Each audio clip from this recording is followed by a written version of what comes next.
টুনিদের জঙ্গলে একটি ডাইনি আসে, জাদু করে একটি লিচু গাছ বানিয়ে দেয়। লিচু গাছের সামনে যে আছে তখন সে গাছটি তাকে টেনে নেয়, তাকে আম বানিয়ে রেখে দেয়। এরকম করে সকলেই আম হয়ে যেতে থাকে। কিছুদিন বাদে টুনি ও টুনির ছানা ওই লিচু গাছের সামনে আসে। টুনির ছানা টিঙ্কু ওই লিচু গাছটি দেখে তার মাকে বলে, মামা ওই দেখো লিচু গাছ, লিচুও ধরেছে আবার আমও ধরেছে। টিঙ্কু তখন ওই লিচু গাছের গোড়ায় যায়। আজ মজা করে খাবো লিচু আর আম। তারপর দেখা যায় ওই গাছটি টিঙ্কুকেও টেনে নেয়।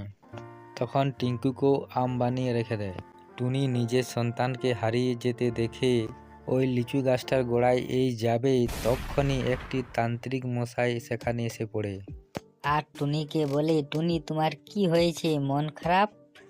তান্ত্রিক মশাই, এই লিচু গাছটি আমার সন্তানকে খেয়ে নিয়েছে। টুনি তোমার সন্তানকে ফিরিয়ে দিতে পারি একটা শর্তে। এই ভিডিওটি লাইক এবং চ্যানেলটি সাবস্ক্রাইব করলে টুনি তোমার সন্তানকে ফিরিয়ে দেবো আমি।